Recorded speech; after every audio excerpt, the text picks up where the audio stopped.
Welcome to subscribers of target 100 mathematics. हाँ जी, 10th class. इस वीडियो को देखने के लिए बिल्कुल भी ज़रूरत नहीं है नोटबुक और पेन की, क्योंकि इसमें हैं छोटे छोटे क्वेश्चंस जो आए थे फाइनल एग्ज़ाम 2024 में। Set a standard mathematics 80 marks का ये पेपर 3 आवर्स का है। यहाँ ये सारी मार्किंग स्कीम और इंस्ट्रक्शंस हैं। हमें सबसे पहले करना है सेक्शन ए। क्वेश्चन नंबर 1, 672 और 120 का हमें बताना है एलसीएम। एलसीएम कैसे फाइंड करेंगे? आप बनाइए फैक्टर्स। 6 को आप क्या लिख सकते हैं? 2 इंटू 3। 72 के फैक्टर्स क्या बनेंगे? 2 इंटू 2 इंटू 2 और 3 इंटू 3, यानी 2 की पावर 3 और 3 की पावर 2। 120 के भी सिमिलरली आप ऐसे ही फैक्टर्स बनाएंगे जो बनेंगे 2 की पावर 3 इंटू 3 इंटू 5। एलसीएम क्या होता है? एलसीएम में आपको सारे फैक्टर्स लेने होते हैं और बड़ी पावर्स, जो कॉमन फैक्टर्स होंगे उनकी बड़ी पावर्स ली जाएंगी। ये है 2 की 1, ये 2 की 3, 2 की 3, तो सबसे बड़ी पावर है 2 की 3। ये 3, ये 3 का स्क्वायर, ये 3 की पावर 2 बड़ी है, और 5 तो कॉमन है ही नहीं, सिर्फ एक टर्म में है तो भी आप 5 लिखेंगे। 2 की पावर 3 8, 3 3 ज़ा 9 इंटू 5, इनकी मल्टीप्लाई आ जाएगी 360। So LCM will be 360। Now question number 2, प्री में संख्या बतानी है, यानी √9 को आप क्या लिख सकते हैं? हम लिख सकते हैं 3 5। ये एक रेशनल नंबर है। √3, √2, √2 ये सारे इरेशनल नंबर्स हैं। क्वेश्चन नंबर 3, शून्यकों का योग और गुणनफल दे रखा है। हमें बताना है द्विघात बहुपद। इसका रूल क्या होता है? X square minus sum into X plus P for product. Sum की वैल्यू है ये 4 और प्रोडक्ट की वैल्यू है 1, सो this is correct answer. Question number 4, इससे पी में कौन सी टर्म -62 आएगी? हमने मान लिया कि nth टर्म -62 है। an का rule a plus n-1 into D. a की वैल्यू आप पुट करेंगे 10 और d की वैल्यू क्या होती है? Second term minus first term. 7 - 10 की वैल्यू -3। a के प्लेस पर 10 लिखा, n हमें फाइंड करना है, d की value -3 is equal to -62। Plus का 10 दूसरी तरफ जाकर माइनस के 10 में चेंज हो जाएगा और -62 - 10 की वैल्यू -72। मल्टीप्लाई वाले नंबर्स दूसरी तरफ जाकर डिवाइड में, n-1 as it is, minus से माइनस कट, 24 -1 उस साइड जाकर +1 में। इट मीन्स 25th टर्म जो है वो आएगी -62। So answer will be this one. Question number 5, के की वैल्यू फाइंड करनी है ताकि इस इक्वेशन के मूल बराबर हो जाएं, यानी रूट्स इक्वल। और रूट्स इक्वल कब होते हैं? जब डी होता है 0 के इक्वल। और डी क्या होता है? डी होता है b² - 4ac। यहाँ पर a की वैल्यू क्या है? a की वैल्यू है k, b की वैल्यू -2k। ओके, साइन के साथ आपको वैल्यू पुट करनी है और जो बच गया वो है c। b का स्क्वायर करेंगे तो ये होगा -2k का स्क्वायर। a की वैल्यू k, c की वैल्यू 6। स्क्वायर ओपन किया, ये बनेगा 4k² मल्टीप्लाई की 24k is equal to 0। 4k common, bracket में बचा k -6 इज इक्वल टू 0, क्योंकि 4 6 या 24 होता है।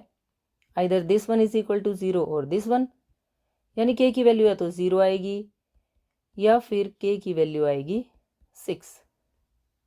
लेकिन यहाँ पर ऑप्शन में 0 नहीं है, सिर्फ 6 है, सो this is correct answer. Now question number 6, इन दो पॉइंट्स के बीच का डिस्टेंस बताना है। डिस्टेंस का क्या फॉर्मूला होता है? फर्स्ट नंबर में से आप फर्स्ट नंबर को सब्ट्रैक्ट करेंगे, -1, यहाँ पहले ही माइनस है तो ये बन जाएगा प्लस। सेकंड में से सेकंड को सब्ट्रैक्ट किया, 3 - 7। अब आपको 3 काम करने हैं, स्क्वायर, सम और अंडर रूट। ओके, 5 माइनस 4, 4 का स्क्वायर 16, 3 माइनस 7 -4 और उसका स्क्वायर करेंगे अगेन 16। इसे आप क्या लिख सकते हैं? इसे हम लिख सकते हैं 16 इंटू 2। 16 अंडर रूट से बाहर आ जाएगा, 4 under root 2 as it is. So this is correct answer. Question number 7, दो ट्रायंगल्स हैं ए बी सी और डी ई एफ। ये दो एंगल्स इक्वल हैं बी और ई, सी और एफ। अगर ए बी और डी ई भी इक्वल हो तब ट्रायंगल्स के बारे में हम कह सकते हैं कि वे सिमिलर और कॉन्ग्रुएंट दोनों ही तरह की होंगी। ओके, क्वेश्चन नंबर 8, एक पॉइंट है P, ये है सर्कल का सेंटर O। इस पॉइंट से PA और PB दो टेंजेंट लाइंस ड्रॉ की गई हैं। ये आपस में 80 डिग्री का एंगल्स बना रही हैं, यानी यहाँ से यहाँ तक ये वाला एंगल है 80 डिग्री। हमें फाइंड करना है एंगल POA, मतलब ये वाला। हमें पता है कि त्रिज्या स्पर्श रेखा पर लंब होती है, यानी ये एंगल 90 डिग्री होगा, ये एंगल भी 90 डिग्री होगा। एक क्वाड्रिलेटरल के 4 एंगल्स का सम 360 होता है। उसमें से 90 ये और 90 ये 180 जाने के बाद जो दो एंगल्स बच गए उनका सम कितना होगा? 180 होगा। और उसमें से ये वाला एंगल 80 है, तो ये कंप्लीट एंगल कितना होगा? ये कंप्लीट एंगल होगा 100। लेकिन हमसे सिर्फ ऊपर वाला सिर्फ इतना एंगल पूछा गया है, और ये हो जाएगा हाफ। 100 का हाफ कितना होता है? 50 degree. So answer will be this one. Now question number 9, 5 centimetre त्रिज्या वाले एक वृत्त के बिंदु P पर स्पर्श रेखा केंद्र O से जाने वाली एक रेखा से बिंदु के ऊपर इस प्रकार मिलती है। OQ की वैल्यू है 12। तो देखिए, अगर हम इसी डायग्राम को यूज करें तो हमारे पास रेडियस है 5 सेंटीमीटर, सर्कल का पॉइंट है P और सेंटर है O, ये है Q। OQ की वैल्यू है 12। ओके, हमें फाइंड करनी है ये PQ। अगेन यहाँ पर एंगल बनेगा 90 डिग्री और 90 के सामने ये H यानी कर्ण की वैल्यू है। कर्ण सबसे बड़ी भुजा होती है, हाइपोटेन्यूज। यहाँ पर आप पाइथागोरस थ्योरम लगाएंगे। और इसकी शॉर्ट ट्रिक है। शॉर्ट ट्रिक क्या है? 90 के सामने वाली साइड सबसे बड़ी साइड होती है। अगर ये साइड आपको गिवन है और एक छोटी साइड गिवन है तो आपको क्या करना है? दूसरी छोटी साइड फाइंड करने के लिए आपको बड़ी साइड के स्क्वायर में से एक छोटी साइड के स्क्वायर को माइनस करना है और उसका कर देना है अंडर रूट। ओके, 12 का स्क्वायर माइनस 5 का स्क्वायर। 12 का स्क्वायर होता है 144, 5 का 25, और जब आप सब्ट्रैक्ट करेंगे तो ये आ जाएगा 119। Okay, so this one is correct answer. Question number 10, sine 60 cos 30 sine 30 cos 60 की वैल्यू बतानी है। साइन 60 क्या होता है? Under root 3/2। कोस 30 की भी यही वैल्यू होती है। साइन 30 1/2, कोस 60 1/2, मल्टीप्लाई किए आपने, ये बन गया 3/4 प्लस 1/4। डिनोमिनेटर्स सेम है तो आप न्यूमरेटर्स को ऐड कर देंगे, दोनों cancel, value 1। This is correct answer. Question number 11, sine A की वैल्यू दे रखी है, tan ए की वैल्यू बतानी है। साइन क्या होता है? P/H। इट मीन्स 3 को आप P मान सकते हैं और 4 हो जाएगा H। अब आप एक राइट एंगल ट्रायंगल बनाएंगे। राइट एंगल ट्रायंगल में परपेंडिकुलर की वैल्यू अगर 3 है, H की वैल्यू 4 है, बेस की वैल्यू आप फाइंड करेंगे पाइथागोरस थ्योरम से। इसका नाम हम लिख देते हैं ABC। AC आप कैसे फाइंड करेंगे? 90 के सामने सबसे बड़ी साइड, ये है एक छोटी साइड। सबसे बड़ी साइड के स्क्वायर में से अगर आप एक छोटी साइड के स्क्वायर को माइनस कर दें और अंडर रूट कर देंगे तो दूसरी छोटी साइड आ जाती है 16 - 9 अंडर रूट 7। ओके, AC की क्या वैल्यू आ गई? Under root 7।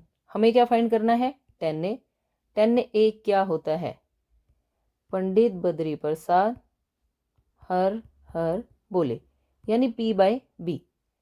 P की क्या वैल्यू है? 3 और बेस की वैल्यू अभी हमने फाइंड की, सो 10A will be 3/√7। So A is correct answer. Okay. Now question number 12. 9 secant square A minus 9 tan square A। 9 को आप कॉमन लिखेंगे, secant square A minus tan square A बचा, जो कि आइडेंटिटी होती है। So answer will be this one. Question number 13। हमें बताना है एरिया ऑफ सेक्टर, त्रिज्याखंड का क्षेत्रफल क्या होता है? πr² theta divided by 360। लेकिन इन चारों ऑप्शंस में से तो कोई भी मैच नहीं हो रहा। इट मीन्स ध्यान से आपको देखना पड़ेगा। देखिए, अगर आप 2 से 720 को कैंसिल कर दें तो यहाँ 360 बन सकता है। πr², एंगल की वैल्यू इन्होंने क्या दी है?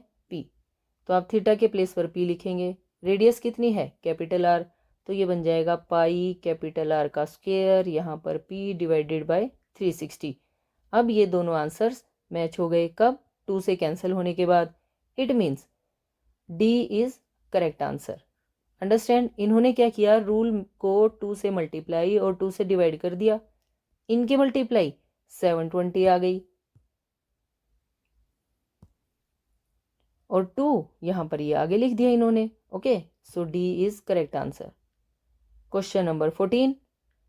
6 सेंटीमीटर त्रिज्या वाले एक वृत्त के त्रिज्याखंड का क्षेत्रफल, अगेन एरिया ऑफ सेक्टर हमें फाइंड करना है। एंगल की वैल्यू और रेडियस दोनों ही चीजें गिवन है। सेम रूल है अप्लाई होगा, πr² थीटा डिवाइडेड बाय 360। पाई के प्लेस पर 22/7। रेडियस है 6, रेडियस का स्क्वायर 6 × 6, ये हो गया 60 divided by 360।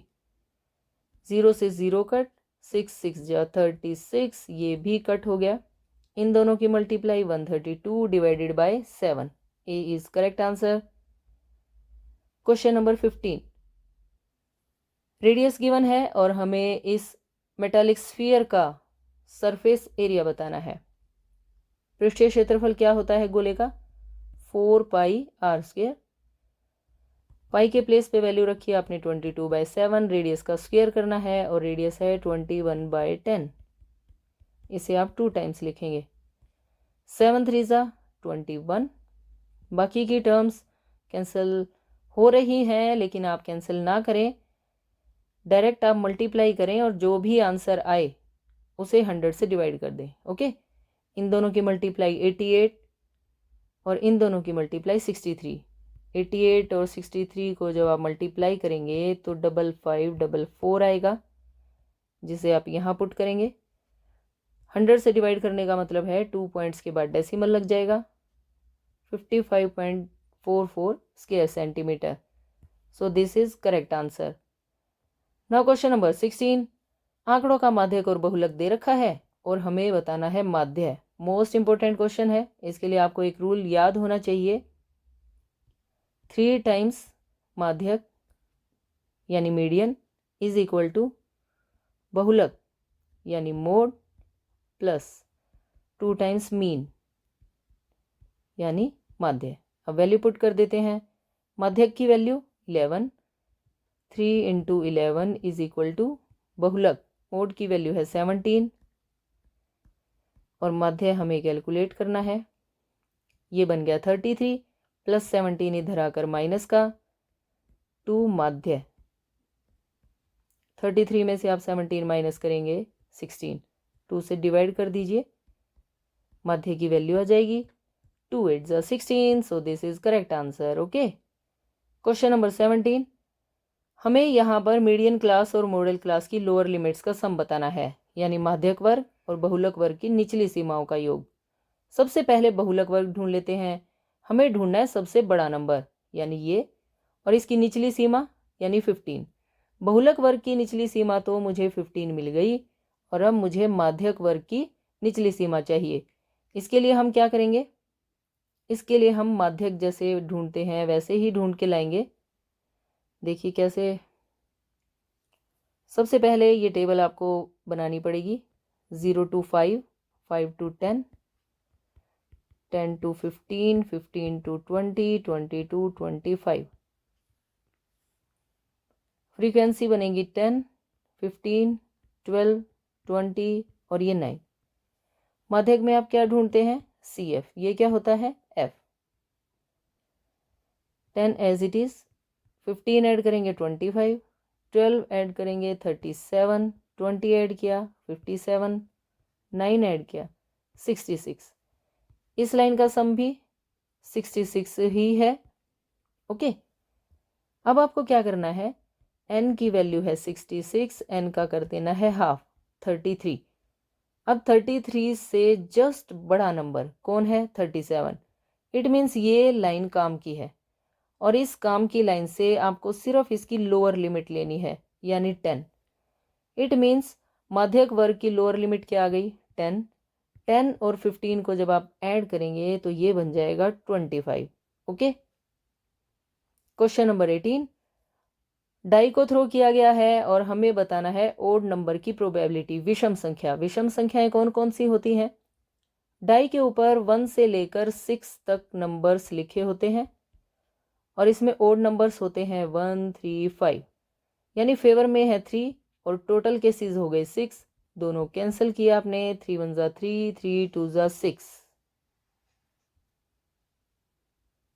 So 1/2 is correct answer. Question number 19। ये आ गए अभी कथन और कारण यानी असर्शन और रीजन के। √3 एक अप्रिमेय संख्या है। हाँ जी, बिल्कुल है। सभी धनात्मक पूर्णांकों के वर्गमूल अप्रिमेय संख्याएं होती हैं। ये बात तो गलत हो गई। देखिए 4 एक पॉजिटिव नंबर है और जब आपने इसका वर्गमूल लिया तो ये आंसर आया 2। और 2 कैसी संख्या होती है? प्रिमेय संख्या यानी रैशनल नंबर। इसने क्या कहा? हर बार अप्रिमेय आएगा। It means R is wrong. कौन सा सही हो जाएगा ऑप्शन? ऑप्शन हो जाएगा ए सही, आर गलत, C is correct answer. Now last question है। असर्शन है 0,5 y अक्ष पर स्थित है। हाँ जी, बिल्कुल। x अगर 0 है और y 5 है तो ये पॉइंट पक्का y पर होगा। रीजन देखिए, y अक्ष पर किसी भी बिंदु का x निर्देशांक 0 होता है। ये बात भी बिल्कुल सही है। ए और आर दोनों सही हैं और आर ए की सही व्याख्या करता है। It means A is correct answer. और इसी के साथ सेक्शन ए आपने कंप्लीट कर लिया है। सभी क्वेश्चंस इंपॉर्टेंट हैं, जल्दी से रिवाइज कर लीजिए क्योंकि कल आपका एग्जाम है final. Thanks for watching, bye bye, take care.